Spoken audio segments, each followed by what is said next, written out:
हाँ हेलो। मुझसे ये बताइए कि लापता विधायक खेरा जो है भोपाल पहुंच चुके हैं और उन्होंने सीएम से मुलाकात भी की। किस तरह की चर्चा जो है उन दोनों के बीच में हुई है और वो एक दावा भी कर रहे हैं कि वो जल्द मंत्री बनने वाले हैं। तो किस तरह की आपके पास अपडेट है? जी नवीन, आपने बिल्कुल ठीक कहा। जो निर्दलीय विधायक है सुरेश सिंह शेरा, वो बेहद नाटकीय तरीके से कल वीडियो में दिखे, और वीडियो में दिखने के बाद उन्होंने जो कहा कि वे बेंगलुरु में है, और बेंगलुरु से वो हवाई अड्डे की तरफ जब जा रहे थे तो उनका घेरा हुआ, और बेंगलुरु से वो हवाई जहाज द्वारा इंदौर आए। इंदौर से वे जो है प्लेन द्वारा भोपाल पहुंचे। कुछ देर पहले भोपाल में जो जनसंपर्क मंत्री पीसी शर्मा है, उन्होंने हवाई अड्डे पर उनकी अगवानी की, और वहां से वे पीसी शर्मा के साथ जो है सीएम हाउस के लिए रवाना हो गए। जब वो मीडिया ने जब उनसे बात करना चाहिए एयरपोर्ट पे, तो उन्होंने साफ तौर पे ये कहा कि वे कमलनाथ जी के साथ है। कमलनाथ जी को अगर आवश्यकता होगी तो वो मंत्री बनाएंगे, पर साथ में उन्होंने ये भी कहा कि मैं होली के पहले मंत्री बन जाऊंगा। तो कुल मिला के जो घटनाक्रम 3 मार्च से शुरू हुआ था, बेहद ही नाटकीय घटनाक्रम है, जिससे मध्य प्रदेश की राजनीति का सियासी पारा काफी चढ़ गया था। और जैसा कि सबको पता है कि किस तरह से जो विधायक पहले 6 विधायक जो है वो गुड़गांव के एक रिसोर्ट से लाए गए। उसके बाद 4 विधायकों के बारे में जो बताया गया कि बिसाहूलाल सिंह और सुरेंद्र सिंह शेरा, हरदीप सिंह डंग और कंसाना जो है वो बेंगलुरु के अंदर एक रिसोर्ट के अंदर है और वहीं रुके हुए हैं। तो आज जो है उस 4 विधायकों में से एक निर्दलीय विधायक की वापसी हुई है, और वो जो है मध्य प्रदेश लौट गए हैं, और इस समय वो सीधे सीएम हाउस गए हैं। उनकी कमलनाथ जी से बातचीत हो रही। अब 3 जो विधायक है, जो कांग्रेस के विधायक है, हरदीप सिंह डंग है, बिसाहूलाल सिंह है, और तीसरे कंसाना है। जो हरदीप डंग है, जिनका परसों जो है इस्तीफा भी वायरल हुआ था, लेकिन सुबह के अखबार में उन्होंने अपनी कांग्रेस के प्रति निष्ठा दिखाई थी। तो अब ये जो पूरा हाई वोल्टेज ड्रामा है, जो शुरू हुआ था जब दिग्विजय सिंह ने आरोप लगाया था कि Bharatiya Janata party horse trading में लगी है और 30 से 35 करोड़ रुपए एक विधायक को देने की तैयारी है। उसके बाद जब अगली खबर आई तो वो गुड़गांव से आई, जहाँ पे कांग्रेस और सपा बसपा और निर्दलीय विधायकों को एक रिसोर्ट में रखा गया था, जिनको जीतू पटवारी और जयवर्धन सिंह ने वहां से उनको साथ लिया और उनको लेके वो भोपाल आए। तो पहला घटनाक्रम था जब हाउस ट्रेडिंग का आरोप लगा। दूसरा घटनाक्रम था जब 6 एमएलए भोपाल ला गए। उसके बाद आज तीसरा घटनाक्रम हुआ, जिसमें सुरेंद्र सिंह शेरा जो निर्दलीय विधायक है, वो सीना ठोक के आज भोपाल पहुंचे और उन्होंने कहा कि मैं कमलनाथ जी के साथ हूँ। तो कुल मिला के अब तक के जो हालात सामने आए, उससे लग रहा है कि जो कांग्रेस सरकार पे संकट जैसी बात की जा रही थी, जो बातें आई थी कि ऑपरेशन होली है, ऑपरेशन लोटस है, वो ऑपरेशन सारे फेल होते दिखते हैं। और जैसा कि बीजेपी पूरे मामले से पहले पल्ला झाड़ती दिख रही थी, और वो ये भी कह रही थी कि ये जो तमाम मामले हैं ये कांग्रेस की अंतरकला है। और मैंने भी कल जैसा कि कहा था, आपको पता होगा कि यदि ऑपरेशन सफल हो जाता है तो सरकार कांग्रेस की बीजेपी की बन जाएगी, और यदि ऑपरेशन फेल हो जाएगा तो बीजेपी इस पूरे मामले से अपना पल्ला झाड़ लेगी और कह देगी कि कांग्रेस की अंदरूनी राजनीति थी। तो कुल मिला के पूरी तरह से रहस्यमय तरीके से सुरेंद्र सिंह खेरा की आज वापसी हो गई है।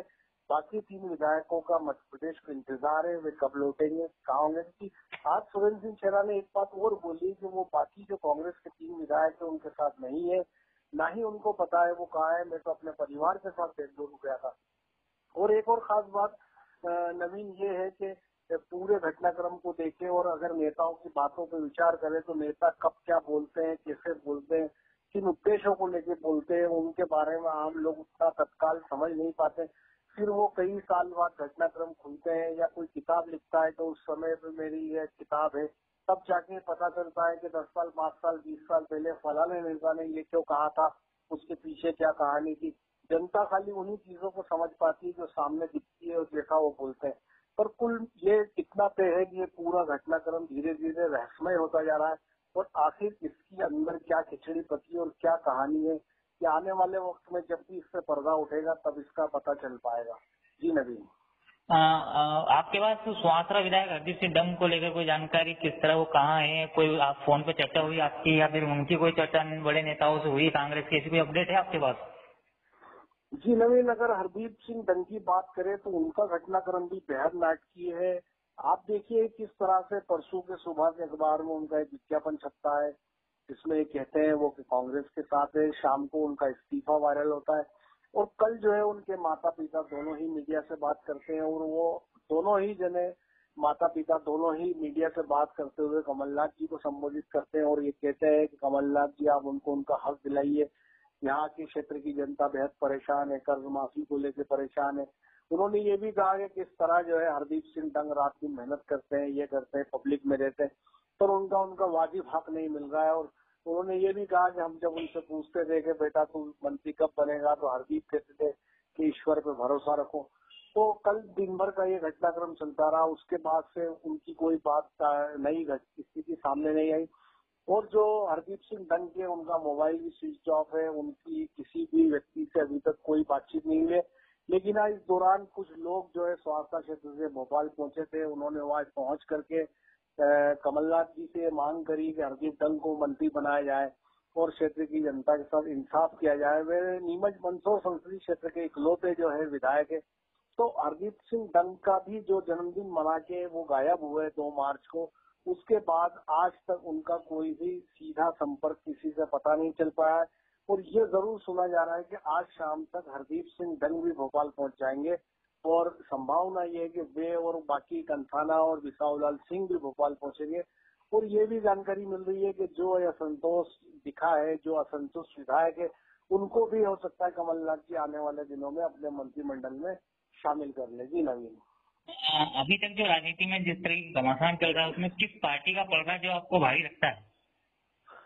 देखिए नवीन, अभी तक का जो घटनाक्रम सामने आया है उस घटनाक्रम को अगर बारीकी से देखें और यदि माने कि बीजेपी ने अगर कोई ऑपरेशन लॉन्च किया था, लोटस या ऑपरेशन होली, तो वो ऑपरेशन लगभग फेल होता दिखाई दे रहा है।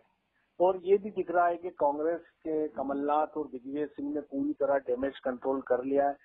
जैसा कि खबरें आ रही है कि जो बीजेपी एमएलए संजय पाठक है, उनके रिसोर्ट को तोड़ दिया गया है, उनकी खदानों को सील कर दिया गया है। तो कहीं ना कहीं इस पूरे घटनाक्रम में अब जाकर जब आज सुरेंद्र सिंह शेरा की वापसी हो गई है, ये साफ दिखाई दे रहा है कि कांग्रेस का अपहरण हो गया है। और जो संकट के बादल जैसी बातें दिखाई दे रही थी, कांग्रेस सरकार पे अब वो संकट दिखाई नहीं देता है। और लगता है कि इस पूरे खेल के सारे पत्ते कांग्रेस ने अपने हाथ में ले लिए, चाहे वो राज्यसभा का चुनाव हो, चाहे और कोई बात हो। तो अब जो फ्लोर टेस्ट जैसी बात बचती नहीं है, क्योंकि जो भी विधायक थे उनकी वापसी हो गई। और अगर इस घटनाक्रम को सही माना जाए और ये माना जाए कि कोई ऑपरेशन लॉन्च हुआ था, तो कांग्रेस ने भी बेहद चालाकी की और जो विधायक सपा के थे, बसपा के थे और निर्दलीय थे, पहले उनको कवर किया। तो दूसरा, चूंकि उनको पता है कि जो कांग्रेस पार्टी की विधायक है, उन विधायकों को कहीं भी नहीं जा सकते, क्योंकि अगर वे जाएंगे तो उनको सदन की सदस्यता से इस्तीफा देना पड़ेगा और एक लंबी प्रक्रिया है। और लंबी प्रक्रिया के बाद वो फिर सदन में जा पाएंगे, फिर चुनाव होगा। उनको मालूम है कि जो लोग कांग्रेस पार्टी से नहीं जुड़े, ऐसे विधायकों का महत्व ज्यादा है, चाहे वो बसपा हो, सपा हो, निर्दलीय हो। तो कांग्रेस नेताओं ने पहले उनको कवर अप किया, उसके बाद जो है अपने एमएलए की वो सुन ले रहे हैं। तो यदि कोई ऑपरेशन लॉन्च हुआ था तो उस पूरा ऑपरेशन लगभग फेल हो चुका है। और उसमें भी ये लगता है कि इसके पीछे बड़ा कारण ये है कि इस पूरे घटनाक्रम में जो इन्फॉर्मेशन थी वो लीक हो गई और कहीं से इस बात का पता चल गया कि इस प्रकार का कोई ऑपरेशन लॉन्च हो रहा है। तो मुझे एक और खास बात लगती है कि यदि भारतीय जनता पार्टी ने अगर कोई ऑपरेशन लॉन्च किया था तो उसमें एक खास बात यह है कि दिल्ली इस समय मुश्किल में है। एक तरफ जहाँ पे आंदोलन और दूसरे मूवमेंट्स जो है वो दिल्ली की सरकार को घेरे हुए है, यस बैंक में जो बैठ गई है उसको लेके सरकार घिरी हुई है। ऐसे सारे मामलों के चलते वो दूसरी तरफ इस तरह के ऑपरेशंस को कैसे दम दे सकती है, ये भी एक महत्वपूर्ण बात है। तो जो समय चुना गया, जिस समय ये अगर बीजेपी ने ऑपरेशन किया है तो उसका ये राइट टाइम नहीं था। और दूसरी बात है कि अगर किया भी था तो ये कहीं ना कहीं इन्फॉर्मेशन लीक हो गई और कमलनाथ और दिग्विजय सिंह ने पूरी तरह डैमेज कंट्रोल करके अपनी सरकार को सुरक्षित कर लिया। और इससे उनके सामने जो भी असंतोष आया है, जो विधायक नाराज है, उनको भी अब वे पूरी तरह साथ लेंगे। और इस पूरे ऑपरेशन में नवीन एक खास बात मैं आपको बता दूं कि इतना तय है कि आने वाले दिनों में मध्य प्रदेश के अंदर जो भारतीय जनता पार्टी के नेता है, जो बीच एमएलए है, उनकी मुश्किलें बढ़ सकती है, सरकार की उन पर टेढ़ी निगाह हो सकती है।